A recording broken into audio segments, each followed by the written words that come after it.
ça sera un petit peu plus qu'un mot d'accueil.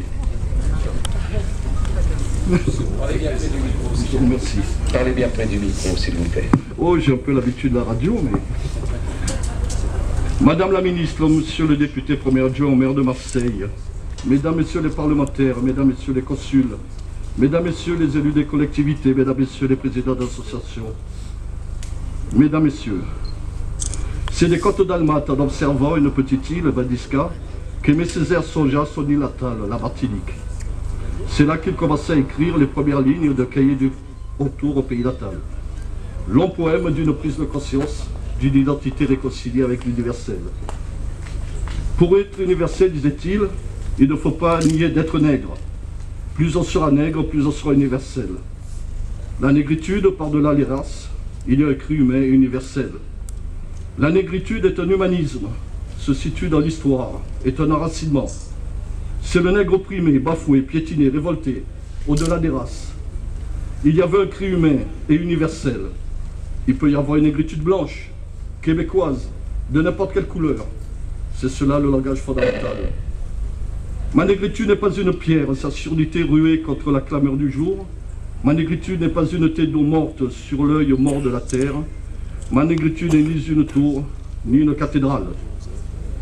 L'UNESCO dans son programme, Rabindranath Tagore, Pablo Neruda et Aimé Césaire pour universel réconcilié.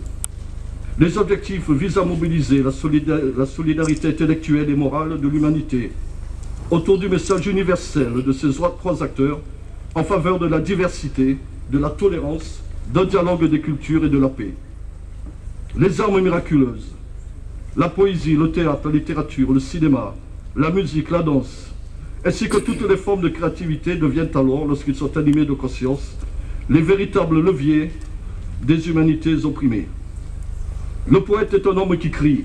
C'est la vie continue, c'est normal qu'un poème débouche sur la création d'une route, d'une école, d'une crèche.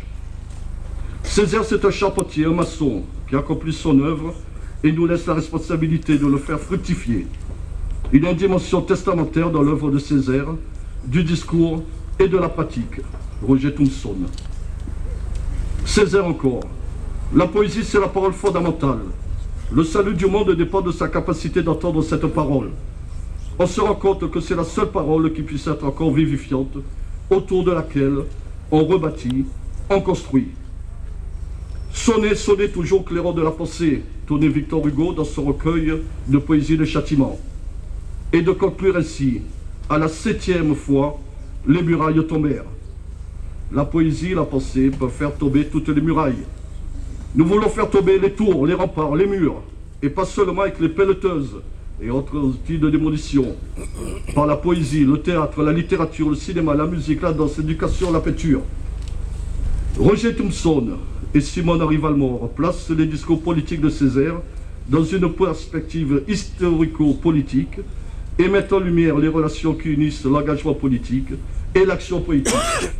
En reprenant ici l'aphorisme césarien, on fait de la bonne politique en faisant de la bonne poésie. Il y a des produits de haute nécessité qui auraient pu être qualifiés par Césaire d'armes miraculeuses. 9 intellectuels antillais, dont Édouard Glissant, dont Patrick Chamoiseau, ont sorti ce manifeste. J'ose en citer quelques lignes.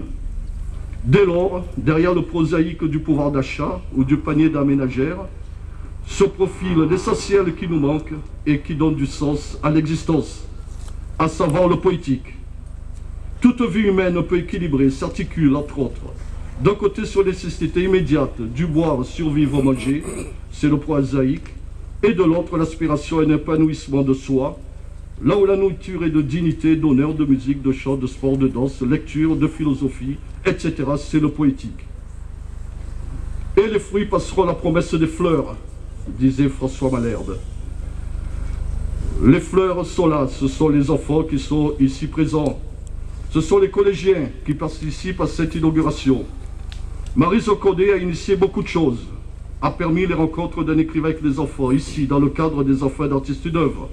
Vous en souvenez, Madame la Ministre, vous avez longuement soutenu cette action lorsque vous étiez en charge de la réussite éducative. Vous le savez aussi que Cette action s'est enracinée à la Guadeloupe. D'ailleurs, nous allons partir avec la collective en Guadeloupe la semaine prochaine pour continuer cette action.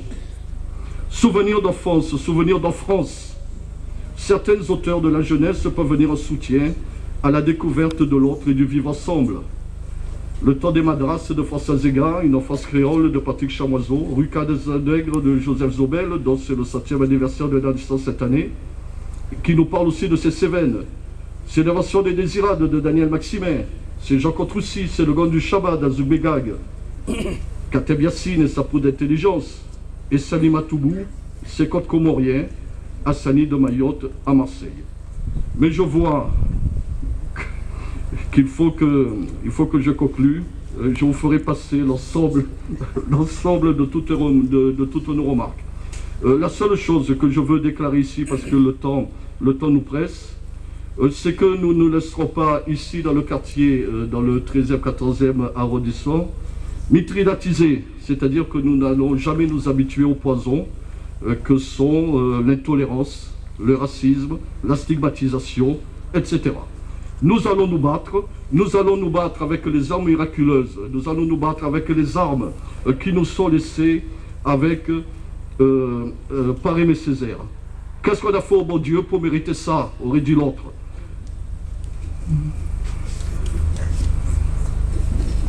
Ce matin, Madame la Ministre, vous inauguriez, ou vous rendiez du moins hommage à l'historien Sudel Fuma, à la MSH. Fuma écrit dans un de ses derniers textes, Fuma trop tôt disparu, dans le miracle créole.